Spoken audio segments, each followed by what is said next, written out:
गुरु की सेवा और समर्पण के साथ आज्ञा का पालन करना चाहिए, यही उन्होंने सभी को शिक्षा दी। सच्चा शिष्य वही है जो गुरु के प्रति पूर्ण विश्वास और समर्पण रखता है। नाम जपो, किरत करो और वंड चखो। गुरु नानक जी ने सिख धर्म के 3 मुख्य सिद्धांत दिए। नाम जपो अर्थात ईश्वर का नाम का स्मरण करो, कित करो अर्थात ईमानदारी से काम करो, और वंड छको अर्थात अपना धन और भोजन दूसरों के साथ बांट कर खाओ। शिक्षा यही है कि जीवन में संतुलन, संतोष पाने के लिए सेवा, सच्चाई और प्रेम का मार्ग अपनाना चाहिए। ये तो निश्चित रूप से मैं आपको कहूंगी कि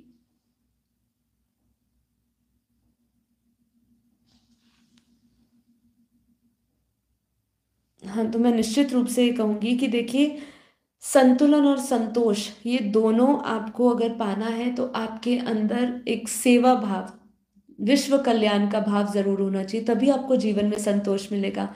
नहीं तो आप जब अपने लिए केवल सोचते रहोगे तो कभी भी आपको संतोष नहीं मिलेगा। संतोष की परिभाषा ही है कि आप सबके कल्याण के बारे में सोच रहे हैं।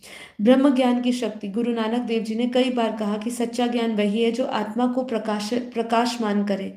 उन्होंने कहा कि केवल पुस्तकों का ज्ञान महत्वपूर्ण नहीं है, बल्कि उस ज्ञान को समझकर जीवन में अपनाना आवश्यक है।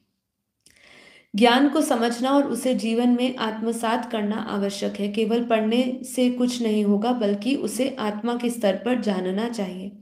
अब बात करते हैं कि गुरु नानक देव जी सनातन धर्म संस्कृति के विराट दर्शन रहे।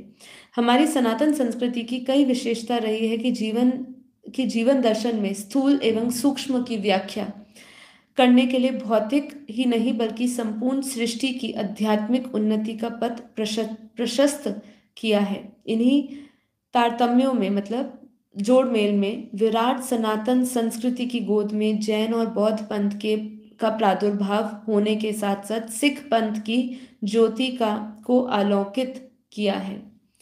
सामाजिक, आर्थिक, अलौकिक, अलौकिक, पारलौकिक एवं आत्मिक परिशुद्धता को अपने जीवन की सार्वभौमिक प्रयोगात्मक सिद्धि के माध्यम से समन्वय, शांति, सौहार्द का पल्यन करने का दर्शन देने वाले महान संत गुरु नानक देव जी महाराज का जन्म 1469 में कार्तिक पूर्णिमा को तलवंडी ननकाना साहब अर्थात वर्तमान में पाकिस्तान में हिंदू परिवार में हुआ था। गुरु नानक देव जी के को बाल्य काल में ही से ही आध्यात्मिक और दया भाव एवं प्रेम अनुभूति, समरसता की प्रवृत्ति और अभिरुचि ने उन्हें आत्मा से परमात्मा के मिलन की ओर प्रेरित किया।